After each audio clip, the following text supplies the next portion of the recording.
ǹjẹ́ mo kí gbogbo ọmọ Yorùbá káàbọ̀ níbikíbi tí ẹ bá ti lóore ọ̀fẹ́ láti máa gbọ́ mi àbí láti máa wò mí kétékété. Ademola ọmọ omíyalé lèmi ń jẹ́. Máa lé mi lọ́mọ Ìbàdàn lé Olúyọ̀lé ìlú Ògúnmọ́lá olódògbò kẹrin lójú ogun ọbọ̀ sokoto kẹ̀mbẹ̀rẹ̀ bí ìjà. Èmi lọ́mọ agbọ́ kẹ́kẹ́ ogun mọ́sà ọmọ agbọ́ yàyà mọ́yà. Ṣáájú ohun gbogbo kí Olúwa kó bùkún orílẹ̀-èdè mi. Orílẹ̀-èdè wo là ń sọ̀rọ̀ nípa ẹ̀? À ń sọ̀rọ̀ nípa orílẹ̀-èdè olómìnira ìran Yorùbá. Léyìí tí mo sì nígbàgbọ́ wípé Ọlọ́run Olódùmarè á gbà fún wa. Mo kẹ́yìn àlè ulama warasatul anbiya ẹ̀yin àfa Ọlọ́run tó hàn àti èyí tó pamọ́. Mukadam Sheikh àfa akọ́mọníkéw àfa akọ́mọlẹ́sìn pẹ̀lú gbogbo mùsùlùmí pátápátá. Mo kí yín wípé assalamu alaikum warahmatullahi ta'ala wa barakatuhu. Mo wá kẹ́yìn ìyá mi, ẹ̀yin bàbá mi, ẹ̀yin ẹ̀gbọ́n mi, ẹ̀yin àbúrò mi nínú ẹ̀sìn Kristẹni. Reverend Bishop nínú ìjọ Àgùdà, ìjọ mímọ́, ìjọ onírìbọmi Kérúbù and Séráfù Celestian. Mo kí gbogbo yín pé àlàáfíà Ọlọ́run kó máa bẹ pẹ̀lú yín àti gbogbo ìdílé yín pátápátá. Mo wá kẹ́yìn ẹlẹ́sìn kẹ̀ẹ̀sìn kan. Ẹ̀yin ìyá mi, ẹ̀yin bàbá mi, ẹ̀yin ẹ̀gbọ́n mi, ẹ̀yin àbúrò mi, ẹ̀yin ẹlẹ́sìn àbáláyé, ẹ̀sìn tá a báláyé. Mo kí yín pé ewé á máa jẹ́, egbò á máa jẹ́, ẹ ní ṣe ewé já, ẹ ní ṣe egbò wà. Àlùbáríkà àwọn tó lódùmarè tó kólé ayé lé lọ́wọ́. Mo wá kẹ́yìn ìyá mi abọ̀já gbọ̀rọ̀gbọ̀rọ̀. Ẹ̀yin abiyamọ tí dúró tọmọ yìí fi ṣubú. Ẹ̀yin abiyamọ tí dúró tọmọ yìí fi rẹ̀ ẹ́ dànù. Àdó mẹ́ta báyìí làdúrà ẹ̀yin ìyá mi. Ọ̀kan fọ ọ̀kan nù. Ẹ̀ ń fọ̀kan ṣoré kiri. Èyí tẹ́ fi ń ṣoré kiri.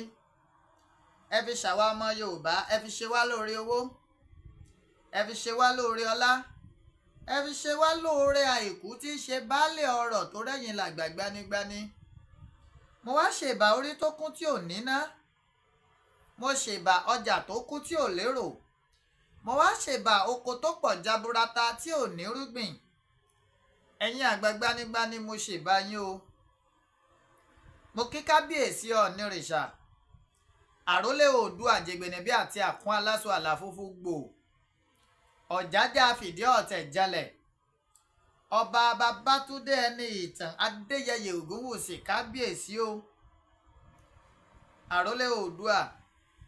Mo fi yín kábíyèsí ọba Akíìmọ̀ Abímbọ́lá Òwò Adé ikú bàbá yèyé Aláàfin Ọ̀yọ́.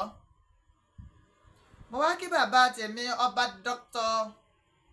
Owólabí Ọlákùlẹ́yìn Ìgè Akínlóye the first Olúbàdàn ilẹ̀ Ìbàdàn. Mo wá fi yín kí gbogbo ládéládé ńlẹ̀ Yorùbá pátápátá pẹ̀lú lóyè lóyè pé kádé pẹ́ lórí. Kí bàtà pẹ́ lẹ́sẹ̀ kẹ́sìn ọba ó jẹ́ kó kánrin kése. Mo kí gbogbo gómìnà ilẹ̀ Yorùbá láti orí gọ́vnà Abíọ́dún Olúwaṣèyí ọmọ Mákindé. Mo kí gọ́vnà Babájídé Sanwó-Olú ti ìpínlẹ̀ Èkó. Mo kí gọ́vnà Dàpọ̀ Abíọ́dún ti ìpínlẹ̀ Ògùn. Mo kí gọ́vnà Lucky Ayédatiwa ti ìpínlẹ̀ Oǹdó. Mo kí gọ́vnà Abíọ́dún Oyèbánjí ti ìpínlẹ̀ Èkìtì. Mo kí gọ́vnà Nurudeen Adeleke Ademola Jackson ti ìpínlẹ̀ Ọ̀ṣun. Mo kí yín o. Mo kí yín, mo lù yín lọ́gọ ẹnu.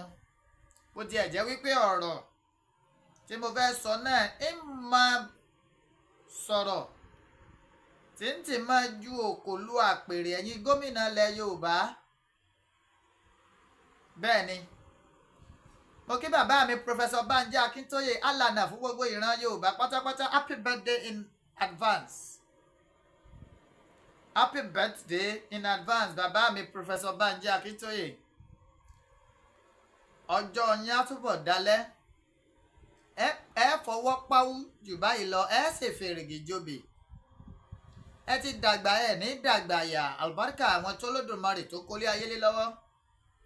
Mo wá kí èjìká tí ọ̀já sọ bọ́ lọ́rùn ẹni. Májàsọ́lá Àdìsá ọmọ Adéyẹmọ. Àkùkọ gàgàrà tó gorí àpáta lọ rèé létéńté. Ojú tó lé ojú tó ko.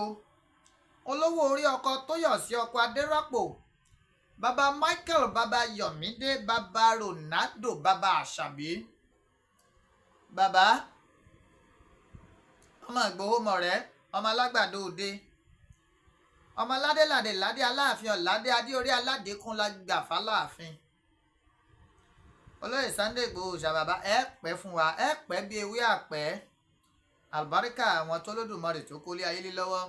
Iṣẹ́ ìran Yorùbá, ìgbòmìnira ìran Yorùbá aṣojú yín, ẹ ní fojú sunkún ọmọ, ẹ ní fojú sunkún aya. Gbogbo àwọn alátìlẹyìn yín pátápátá wọn ò ní pẹ̀dín. Iye àkàrà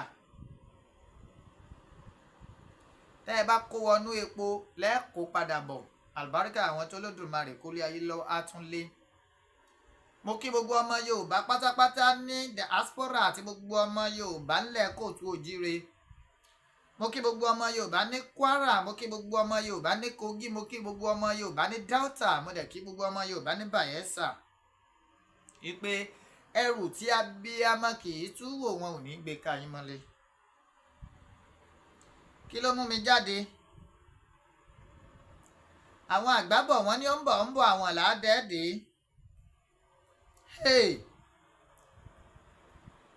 A máa ń pọ̀rọ̀ yìí lówó ẹ̀, ọmọ ńlá rónú.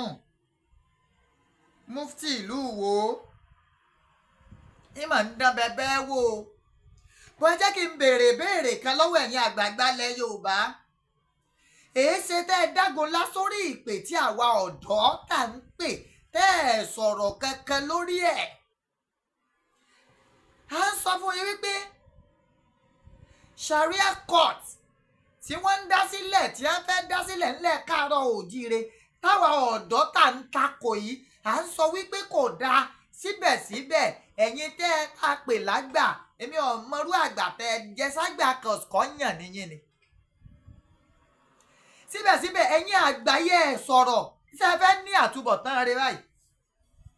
Yes, ẹ má bínú, pẹ̀tẹ̀pẹ̀tẹ̀ lọ̀rọ̀, ẹni ọba tábà kọ́ má fi ṣèbínú kó mú tiẹ̀ ń bẹ̀ kó sì ṣàtúnṣe ni.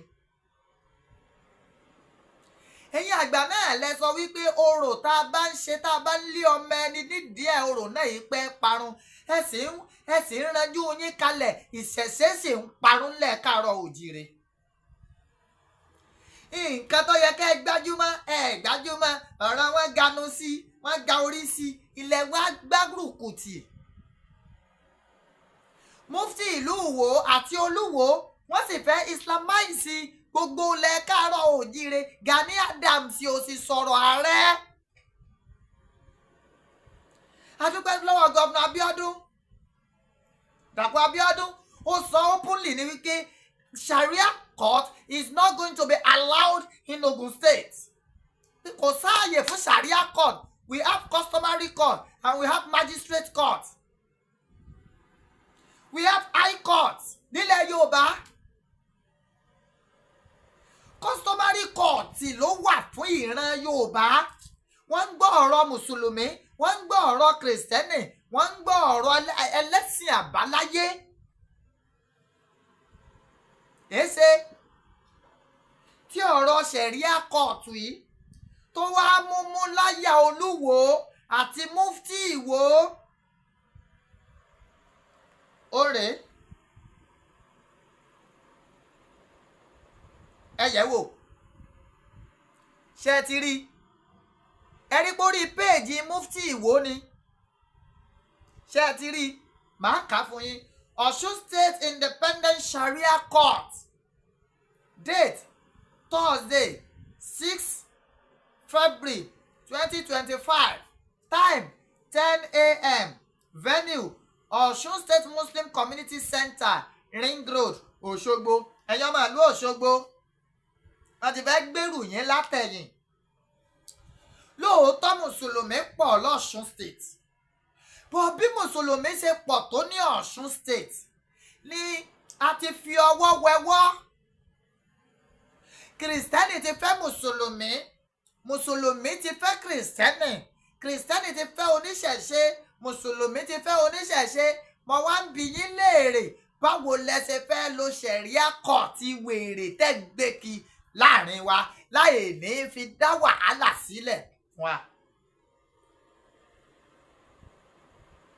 ibi tá a dẹ̀ bọ́rọ̀ dé yìí tá a bá ọ̀rọ̀ ilẹ̀ Yorùbá dé ó ti kúrò ní ká máa ṣawẹ́wà. This is not time to celebrate unnecessary celebration. àwa ń jó kí ijó wèrè wo ijó ẹlẹ́sìn rìn wo. This is time to get into business. This is time to let them understand wípé ìran Yorùbá àsùn. táwọn bàbá wa tiẹ̀ bá wá pé bíríkótó tá pé bíríkótó síbi kan tá ti tà wá sọ yẹ kí ọpọlọ àwa tá a jí ọ̀dọ́ sọ yẹ kí ọpọlọ wa náà ò kú débi páàní mọ nǹkan tó kàn ní.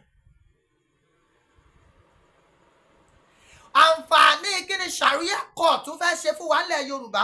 mo ti ẹ̀rọ àwọn amoko mẹ́kọ̀ọ́ kan tán mẹ́sẹ̀jì mi lórí WhatsApp pé omi alẹ́ ṣèbó ń kílẹ̀mù pé mùsùlùmí ni ẹ́. I'm not a fanatic.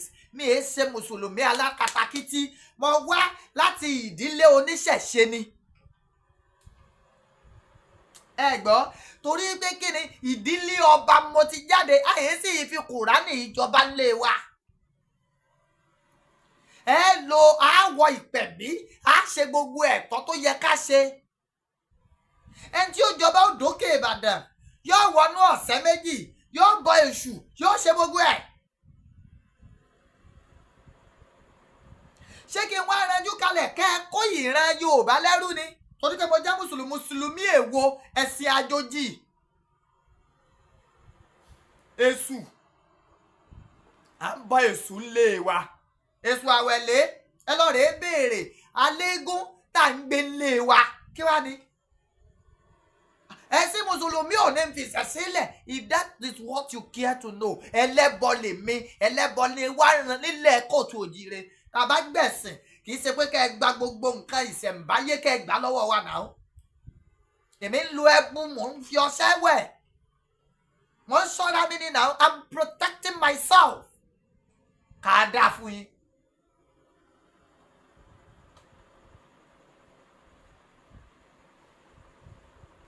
Sharia court tẹ́ ẹ wá ṣe dandan pé dandan àti kẹ́ ẹ fi lọ́lẹ̀ nílẹ̀ Yorùbá èé ṣe tẹ́ ẹ gbé customary court náà lọ sí north. kí ló dé tẹ́ ẹ gbé customary court lọ sí north tí èé bá ṣe wípé ẹ̀yin tẹ́ ń gbìmọ̀ pọ̀ láti mọ establish nǹkan tí ò ṣe establish nílẹ̀ Yorùbá ẹ ti ya wèrè ẹ̀yin ọmọ àlè gbogbo yìí. kí ló dé? ẹ̀kọ́ ẹlẹ́kọ̀ọ́ ńlẹ̀ gba ẹlẹ́gbà. a kọ́ nínú ẹ̀mí a kọ́ nínú ara. kí ni ń jẹ́ Sharia court? kí ló ń jẹ́ bẹ́ẹ̀? ẹ ti attempt ẹ̀ nípínlẹ̀ Ọ̀yọ́ ó fail. a dẹ̀ dúpẹ́ lọ́wọ́ gómìnà. Sharia ní gómìnà tó bá ti gbàbọ̀dè fún wa lórí ọ̀rọ̀ Sharia court ńlẹ̀ Yorùbá ẹ̀ ní ṣe oríire. àmánú mi dùn pẹ̀lú gbogbo ìgbésẹ̀ tí ẹ̀yin gómìnà yìí sì ń gbé lọ́wọ́lọ́wọ́. ẹ má da omi àlàáfíà ilẹ̀ káàárọ̀ òjíire ẹ má dàrú o.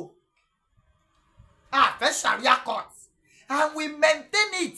We still stand on it because they ever keep on pushing us. If you push us to the wall, we are going to scatter everything.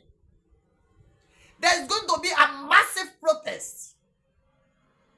Mùsùlùmí ni ó sì pọ̀jù nínú protest yẹn torí pé Mùsùlùmí ilẹ̀ Yorùbá kì í ṣe Mùsùlùmí alákatakítí. ìgbà tí àwọn ọmọ àlè ilẹ̀ Yorùbá dìde tí ẹ ń dàgbà náà ni ẹ ń dá wàhálà alẹ̀ láàrin ẹ̀sìn mẹ́tẹ̀ẹ̀ta tí ń bẹ́lẹ̀ káàrọ̀ òjìire. tá a bá wá ní adákẹ́ tara wa ò bá wa dákẹ́. ìdí nìyẹn tí mo fi ń bèrè lọ́wọ́ ẹ̀yin àgbààgbà ilẹ̀ Yorùbá ẹ̀yin tẹ́ ẹ pera yín lágbààgbà ẹ̀yin Afẹ́nifẹ́re ẹ̀yin OPC ẹ̀yin Àgbẹ̀kọ̀yà gbogbo yín ò sọ̀rọ̀ lórí ọ̀rọ̀ Sharia yìí ni. Is that what you want? Is that what you want? a dẹ̀ ń pariwo à ń ké tata ẹjẹ́ lẹ́kọ̀ọ́ kẹ́kọ̀ọ́ ẹ̀ lọ́wọ́ ẹjẹ́ á dá wà láàyè ara wa. Yorùbá ó dá lọ Ìgbò ó wà láàyè káwùsá ó lọ ẹ má gbé ní ṣé bàbá wa wà lórílẹ̀‐èdè tíá Yorùbá nation ó ló ń gbé Sharia court kẹ́bọ̀ ó ní sí oríire. ọba tó bá gbarú rẹ̀ à ń nà jáde kó láàfin torí àbírú ọba bẹ́ẹ̀ pé ṣé kùránì ló kénú pẹ̀bí ni àbí báíbù ló kénú pẹ̀bí ìpẹ̀bí tẹ̀ ń wọ̀ ìṣẹ̀ṣe ni wọ́n á máa bí ọba láwọn stéèjì kan pé kí lọ jẹ yóò lóun jẹ ọba wọ́n á ní tó ọba ti jẹ ọba ó ti dọ́kọ̀ oṣó ó ti dọ́kọ̀ àjẹ́ ó dọ́kọ̀ àfáà ó dọ́kọ̀ pásítọ̀ ó dọ́kọ̀ ẹlẹ́bọ lóògùn ó dọ́kọ̀ àyìnrín ẹ̀dá kí ló wá dé ẹ̀yin ọba wèrè ẹ̀yin ọba àdánwò ẹ wá ń kó àdánwò bá ìran Yorùbá látàrí tẹ́ ẹ fẹ́ jẹ látàrí ìjẹkújẹ ẹ wá fẹ́ kí ẹ̀sìn àjòjì kó override ìṣẹ̀ṣe tí ẹ bá ṣe wípé ẹ̀yin afọbajẹ́gán rìn ọ̀nà tó tọ́ àti tó yẹ torí tẹ́ ẹ bá rìn ni ẹni ọba tó bá ti deviate kúrò nú ìṣẹ̀ṣe àní kọ́ bá má kírun àní kí ọba má lọ chọ́ọ̀chì àní kọ́ bá má ṣe tó bá wù àmọ́ láti máa kọ̀ndẹ́ẹ̀mù ìṣẹ̀ṣe irú ọba bẹ́ẹ̀ ó yẹ kẹ́ ẹ ṣígbódù fún ni ó yẹ kẹ́ ẹ fèdìdí kó ṣígbá ó yẹ kẹ́ ẹ bọ èṣù láàlú fún ni ẹ fún èṣù ládìí torí irú ọba bẹ́ẹ̀ ẹ jẹ́ ó ṣígbá wò it's getting too much ó ní ìpínlẹ̀ Ọ̀ṣun ẹ ti rí Grand Mufti ṣe ẹ ti rí ń bọ̀ torí kọ́mọ̀dì wípé bóyá kinní kan ẹ jẹ́ ń lọ rè open page Mufti rádaràdán yẹn let me open his page so that you can see it yourself.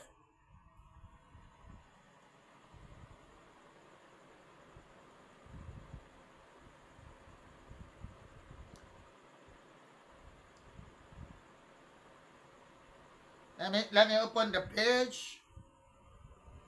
Ẹ lè rí fúnra ara yín.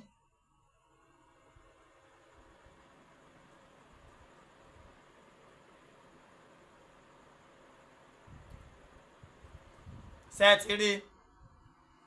ti rí lórí page ẹ̀. Ó gbé síbẹ̀ ní 2 hours ago. Osun State Independent Sharia Court. Date Thursday 6 February 2025. Time 10 a.m. Venue Osun State Muslim Community Center, Ring Road, Òṣogbo. Tí ẹ bá ipẹ́ ti ya wèrè. Òṣogbo la mọ̀ pé Òṣogbo tó dòṣogbo. Ọba tí ń bẹ́ẹ̀ Mùsùlùmí ni àmọ́ tó bẹ́ẹ̀ kó lóun ò ṣèṣẹ̀ṣe. Ata ọgbẹja ni ata ọjà. Ọ̀ṣun state náà mọ̀ ní kábíyèsí Oonirisha wà Ilé Ifẹ̀. Bó ti a lè sọ̀rọ̀ pàtì ní Ẹdẹ torí pé àwọn kulẹ̀ ti forí adé wọ́lẹ̀ ní gbàgede tẹ́lẹ̀. Wọ́n ti lọ́ọ́ fadé kúnlẹ̀. Wọ́n ti ń fadé dọ̀bálẹ̀ fún Emir Ìlọrin. Àmọ́ kábíyèsí Oonirisha is going to be a very big slap.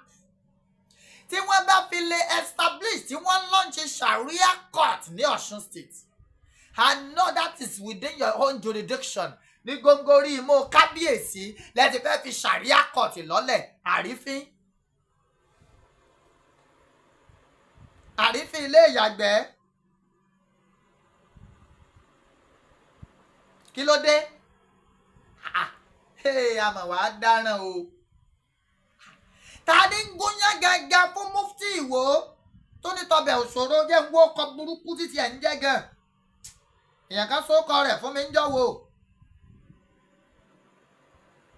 Wọ́n sókọ rẹ̀ fún mi mo ti gbàgbé ni.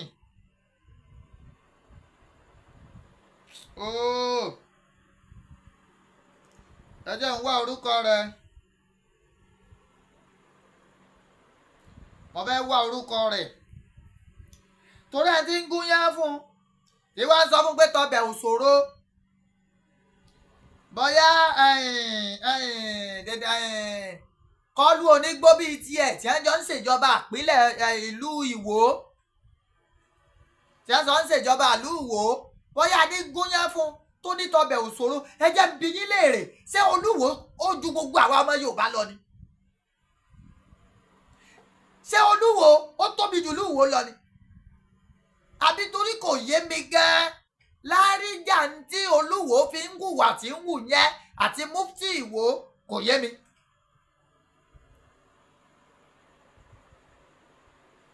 kò ṣe kí ni kò yé mi. ẹ̀sìn ò sì fàjà ẹ ṣe tiyín ká ṣe tiwa ni. ẹ ṣe kí ni.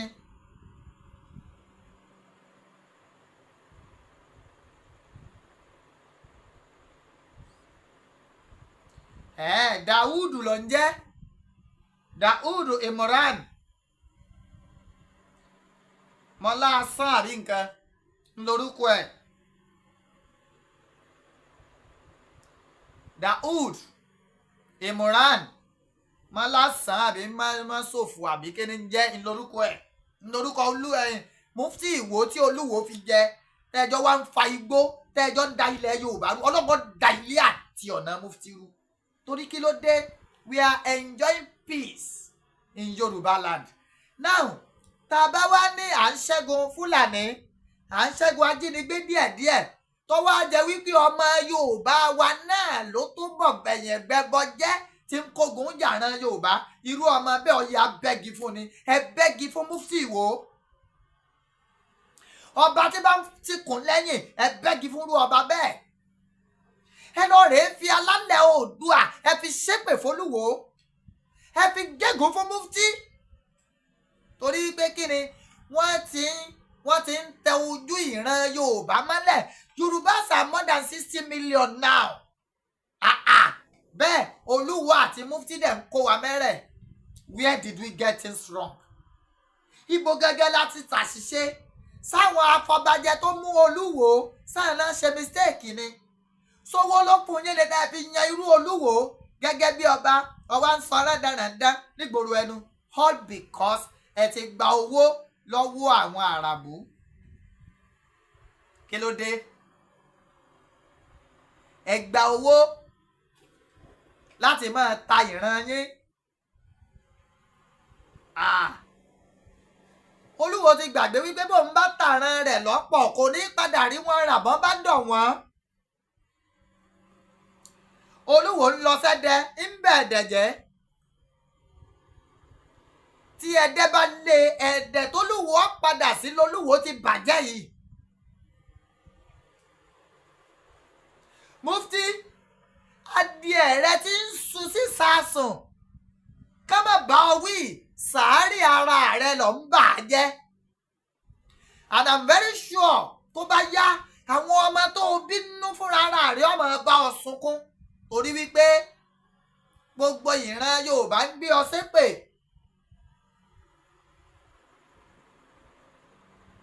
gbogbo ìran Yorùbá ń ṣe kí ni? gbogbo ìran Yorùbá èpè là ń gbé ọ ṣẹ́ látàrí ọ̀hùhọ́hù tó o ti dálẹ̀ nílẹ̀ kóòtù òjìire. ẹ wá wòran Yorùbá sùnsùnsùn ẹ wá ń fọ̀bọ́ lọ̀ wá ẹ wá mú state by state ẹ máa lọ́ọ̀ṣì Sharia court ẹ ní sí oríire o.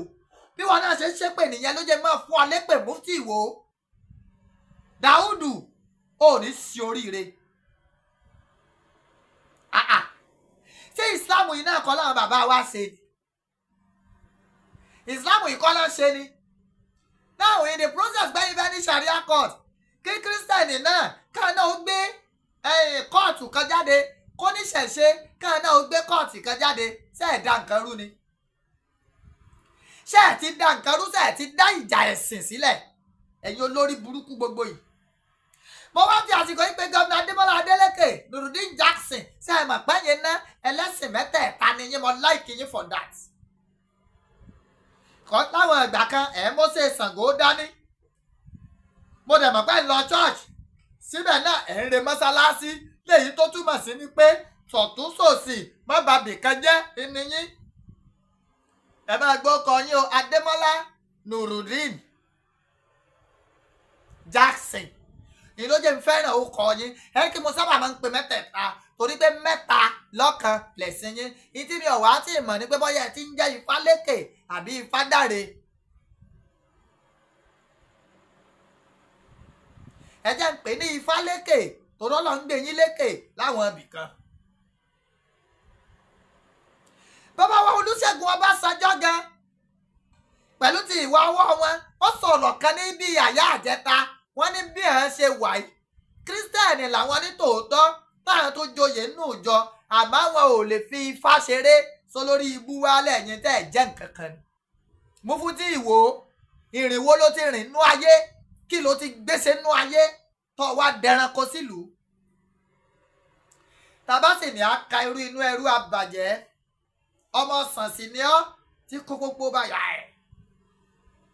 ẹ̀yin ará ìpínlẹ̀ Ọ̀ṣun gbogbo yín ẹ dì rẹ́bẹ̀ ẹ bá wa bẹ̀ gọ́vnà Nurudeen Ademola Adeleke Jackson ẹ bá wa bá wọn sọ̀rọ̀ Haaa Sharia court ní ìpínlẹ̀ Ọ̀ṣun.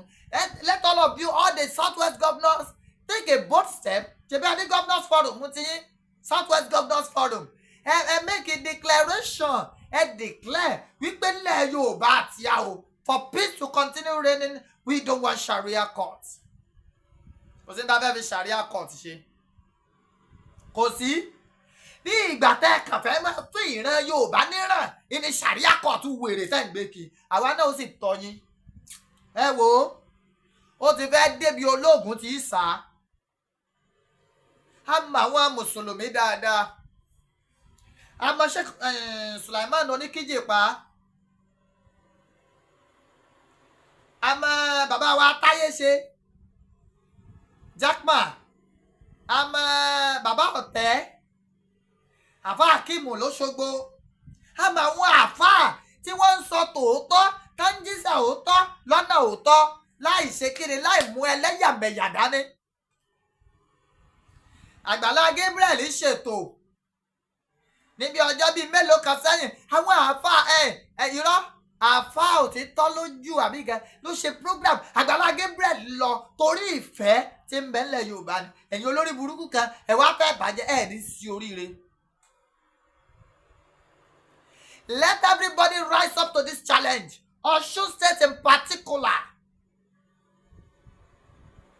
Osun State in particular ṣé ẹ mọ̀ pé ó máa le díẹ̀ fún yín láti ja ogun yẹn torí wípé ẹni tí ń mú gbogbo nǹkan rẹ́dẹ̀rẹ́dẹ̀ yìí wá Mufti Ìwò Osun State ni àmọ́ wá ń pe kábíyèsí Oonirisha pẹ̀lú gómìnà. Oonirisha lólórí aládé gbogbo ilẹ̀ Yorùbá. ẹ ṣe kí ni let there be a release statement wípé àwa o nílẹ̀ káàárọ̀ òjìrè o kábíyèsí wípé ọmọ Yorùbá over 60 million Yorùbá tẹ́ ẹ jẹ́ bàbá fún over 60 million Yorùbá tẹ́ ẹ jẹ́ bàbá fún Oonirisha wípé a sọ pé a fẹ́ Sharia court nínú Yorùbá we want that release. a fẹ́ kó jáde látàfin kábíyèsí kẹ́ẹ̀dẹ̀ pé ìpàdé lọ́balọ́ba gbogbo àwọn àgbà tẹ́ ẹ bá mọ̀ pé wọn ò ká tó ńlẹ̀ Yorùbá ẹ má jà á pè wọ́n lágbà mọ́ ẹ má jà á ṣe kíni ẹ jẹ́ àjọwọ́ kí là ń kó wọn nínú pé wọ́n jágbà torí kí láǹfààní àgbà tó wà tí ò láṣẹ lẹ́nu. wọ́n lọ bá àgbàlagbà lọ́nà ó ní ọyá ọlọ́gbọ́n ọmọ bóyá jòkó má láǹgbá dàgbà ni sọ́gbọ̀n ní àgbà Yorùbá ṣe jòkó má láǹgbá dàgbà ni tí a fi wá ń fi ọ̀bọ lọ̀ wá tí irú Olúwo àti Mufti Ìwò tí a fi wá ń po ilẹ̀ Yorùbá ríboríbo. Olúwo tí bá ń jáde yóò fi ìlẹ̀kẹ̀ sẹ́sẹ̀ kínní yóò fi ìlẹ̀kẹ̀ sẹ́sẹ̀ kejì àkún yóò kó lẹ̀kẹ̀ sọ́rùn jọ́ torí Ọlọ́run is it part of Islam? sára tradition Islam ni ìgbà tó ti ní mùsùlùmí ni ọ̀fẹ́ ní kankan ṣe pẹ̀lú ṣẹ̀ṣe dẹ́ gbogbo tó ní í ṣe pẹ̀lú tradition ìran Yorùbá kó o lo àkún kó o lò sọ́wọ́ kó o lò sẹ́sẹ̀ tó dọ́pọ̀ ẹ̀ tó bá fi agbé ọ sí pé kó fèsì àwọn ẹ̀mí àtọ̀ Ọlọ́run jẹ́ kí ló dé ẹ̀yin àgbààgbà ilẹ̀ Yorùbá ẹ̀yin àgbààgbà ilẹ̀ Yorùbá ẹ̀ǹdẹ́ àsìkò ti tó fún yín láti ṣe kíni láti gbé ìjà àwọn ọmọ yín kì í ṣe pé àtúnjà ara wa gbé o wọ́n ká máa wò yín lẹ́yìn ká máa rí pa ní backup àwa nìkan kọ́ lẹ́yìn ká máa pariwo. Yorùbá Council of Elders Afẹ́nifẹ́ rẹ̀ bó dẹ̀ pé ọ̀pọ̀ yín náà Afẹ́nifẹ́ bí ni yín àmọ́ it is time you lend your voice. Ẹ̀yin sẹ́nitọ̀ wa ẹ̀yin rẹ́pù wa tẹ́ ẹ wá láti ilẹ̀ Káàárọ̀ Oòjíire you must speak on this thing kò speak well now kò speak well. Kẹ́ ẹ máa gbé àṣà aláṣà wá bá wa nínú ìlú tíá ayé yín àdá o. Tẹ́sán ọmọ ìyá mi tá a jọ wà lórí struggle ìran Yorùbá lórí bí ìran Yorùbá ó ṣe dúró ṣe yá lọ rèé stop awẹ́wà.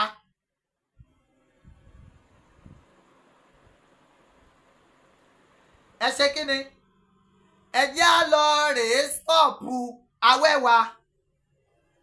Ìdí mo mí gbà pé ká lọ rèé stop awẹ́wà ni wípé enough of ceremonious gathering.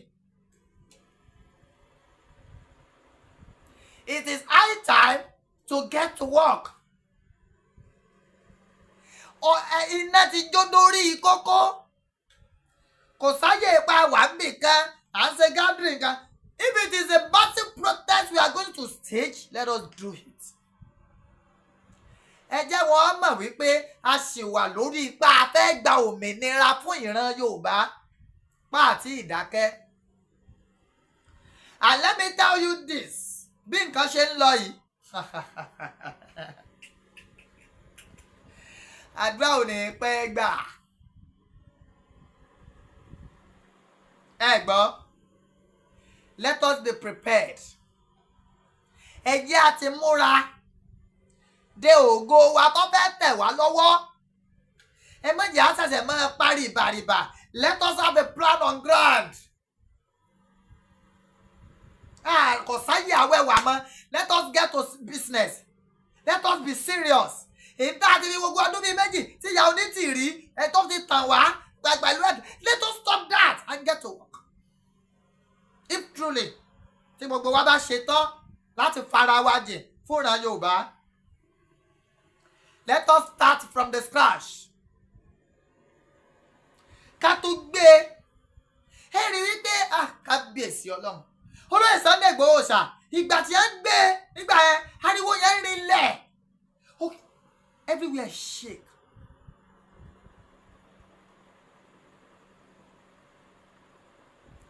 Kí ló mú olóyè Sunday Igboho ṣá sí ìlómúrù yìí onídọ̀tí Dúpẹ́ onídọ̀tí jáde débi pé ó wá da gbogbo ìrìn àjò rú ṣé ìyẹn ló yẹ ká tún continue rẹ̀.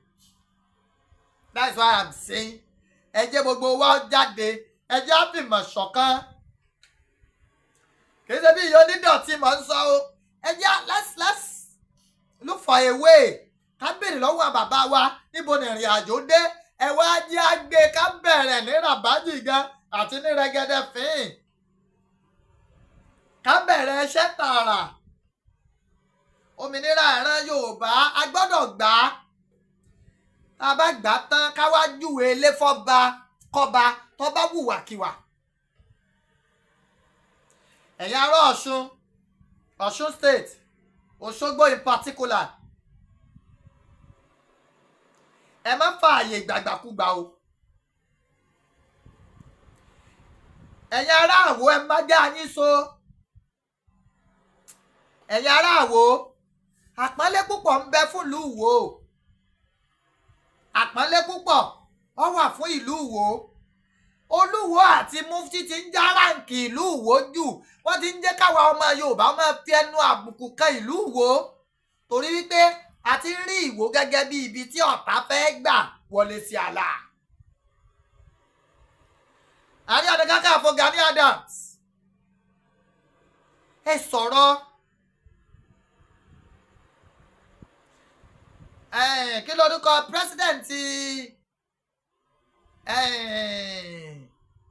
OPC New Era ẹ̀yin náà sọ̀rọ̀ president OPC bàbá wa Frederick Fáṣeun ẹ̀yin náà sọ̀rọ̀ náà president Àgbẹ̀kọ̀yà ẹ jẹ́ á gbóhùn lẹ́nu yín.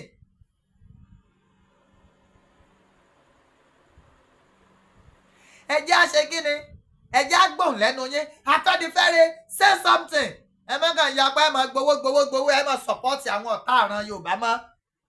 bọ́lọ̀ bá délẹ̀ nísìn tó ṣèlú bá dé nísìn ẹ̀yin Afẹ́nifẹ́re àbẹ́ Afẹ́nifẹ́bi ẹ mà bẹ́ẹ̀ tẹ́ máa ń support ọmọ Ìgbò. ẹ máa gbọ́ ọmọ Haúsá kí. ọ̀dà sì kò pógun fẹ́ kóran Yorùbá nísìn ẹ sọ̀rọ̀ ẹ wá dákẹ́ bí omi adágún. ẹ ti rò pé tó bá ṣẹlẹ̀ tá àwa lájẹ yìí tó pọ̀ jù nínú ìyà ẹ ti gbàgbé pé ẹ bímọ ni àwọn ọmọ yín àrọ́mọdọ́mọ yín náà ó jẹ ìyà yẹn. èyí táwọn ń fáìtì fún yìí tẹ́ ẹ bá kọ̀ tẹ́ ẹ jọ ìwà láti fáìtì fún àwa nìkan kọ́ là á jẹ ìyà yẹn. ẹ̀yin náà jẹ́ ń bẹ̀ kẹ́ ẹ tó kú ọmọ yín ọ̀jẹ̀ ń bẹ̀ ọmọ yín ọ̀jẹ̀ ń bẹ̀ àfi kẹ́ ẹ ṣe kíni àfi kẹ́ ẹ kún wa lọ́wọ́ láti jàjàyí kádẹ̀ jàjàyè. àkọ́kọ́ Sharia court should be abolished in Yorùbá land we don't want it. ẹlẹ́ẹ̀kejì ìran Yorùbá nílò òmìnira total freedom. Aṣíwájú ò tí ì mọ̀ pé lóòótọ́ náà Aṣíwájú ti mọ̀ páàrin ọ̀tá lòún wà àwọn ará bí ọ̀fẹ́ràn Tinubu. ṣé ẹ rí pé gbogbo nǹkan tí Tinubu ṣe tó bá dé gbọ́ fẹ́ fọ̀ràn Yorùbá wọ́n kó náàbò ni tax reform ẹ̀yin rèé ẹ̀yin mutí àwa rèé à ń fọtí somi ni àwọn àmọ́ pawó wa àwọn àmọ́ ẹ̀ ní kúre.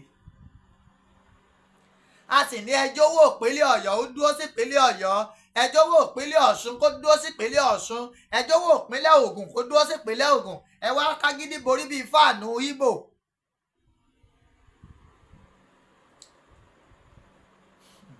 ẹ̀yin ọmọ Yorùbá l'Amẹ́ríkà lágbára lọ́wọ́ Ọlọ́run dùgbẹ̀dùgbẹ̀ tí ń mì yìí Ọlọ́run ní jẹ́ ọkàn yín ẹ̀yin tẹ́ ẹ jẹ́ tìran Yorùbá tòótọ́ ni o dùgbẹ̀dùgbẹ̀ tí ń mì àpò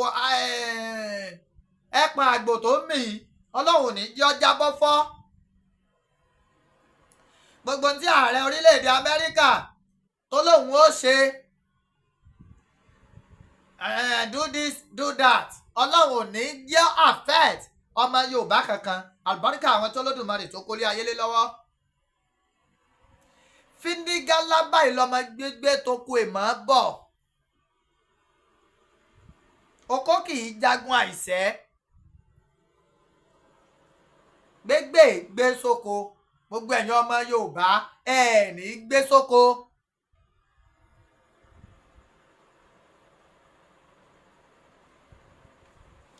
òjòjò ní sọwọ́ kó má lè nájà kókó báyìí lára ọ̀tá lé ọmọ Yorùbá lé lóko lẹ́yìn òdì kókó báyìí lára ní ọmọ lé ẹ ní rí ń gbé sọnù bí ò ṣe bí ọmọ. mo sọ yìí mo dúró náà torí àsọjù ọ̀rọ̀ ní díjà alẹ̀ àmẹ́yìí tí mo sọ ẹjọ́ ọmọ wà nú ọpọlọ yín Mufti Ìwò á sùn mọ́ ẹ gidi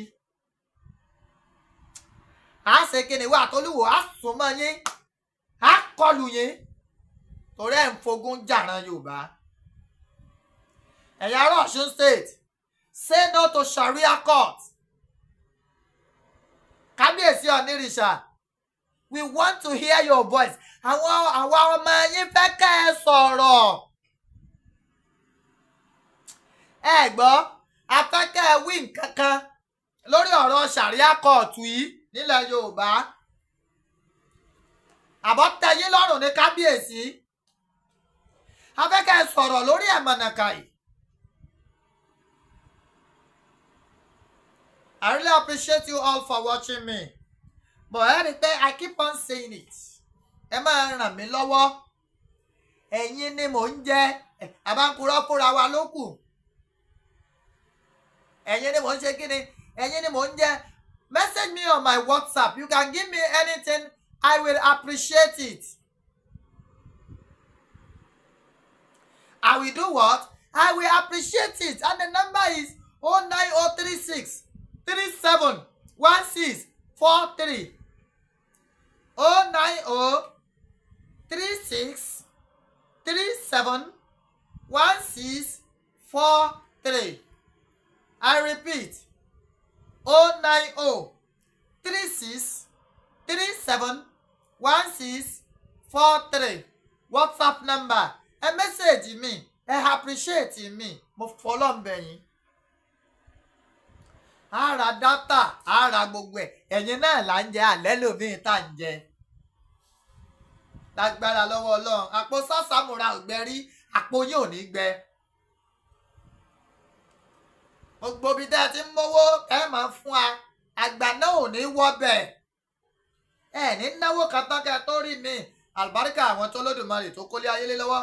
Mo kí bàbá mi Professor Banji Akintoye once again, happy birthday in advance. Ìgbà ọdún kan ni. Bàbá kẹ́ ẹ fọwọ́ páwú, kẹ́ ẹ fèrègì jòbì, kẹ́ ẹ wá pákárí kése. Mo kí yín o, mo kí yín dáadáa. Mo kádì sáwọn Adéyẹmọ Olóyè Sunday Igboho ṣàlẹ́ kan sí bàbá. Àní ẹni dààmú nú ayé. Ọ̀rọ̀ yín ò ní báráyé nú. Ìfẹ́ yín tọ́mọ Yorùbá ní Ọlọ́run ò ní yọ ìfẹ́ yín kúrò lókàn àyà wọn. Àlùbáríkà àwọn tó lódùmarè tó kólé ayé lé lọ́wọ́.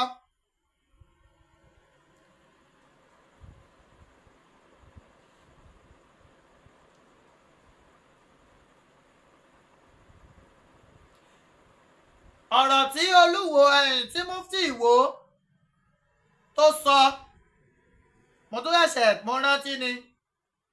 Nígbà tí kábíyèsí bàbá wa Ewì Adó, ọba Rufus Adéjùgbé, tó pàṣẹ wípé kí chief imam ìpínlẹ̀ Èkìtì Alhaji Jamiu Kéwúlérè kó dìsọ́ọ̀fù Sharia court ní kíákíá. Ní wàràǹsẹ́sà tí Mufti Ìwó, Mufti Olúwo tó wá down to the injustice of the highest order. Christians have their court, and customary court also belongs to traditionalists.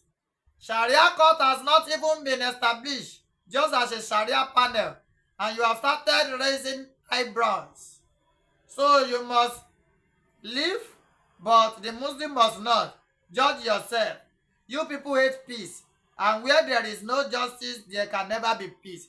Ṣé rí wípé àwọn àjọ ọ̀tẹlẹ̀múyẹ́ ó yẹ ká lọ rèé mú Mufti Ìwó, ká lọ rèé mú ṣíkún, because it's a threat to the national security.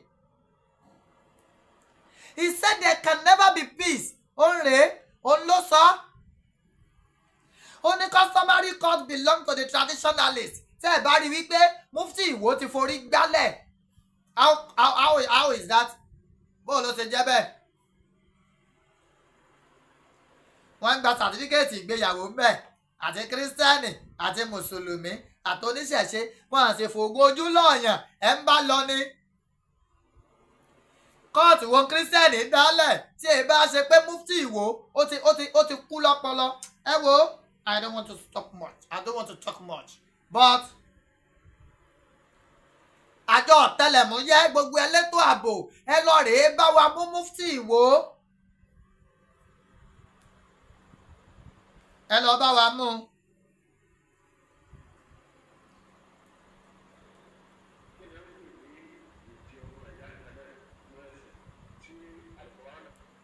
Torí náà nǹkan ẹ lọ bá wa mú o. Ó ti tó gẹ́. Wàhálà rẹ̀ ti pọ̀ jù.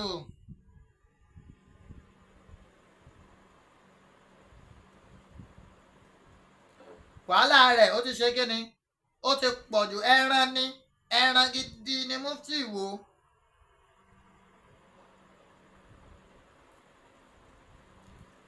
Olórí ibú ó ti gbowó.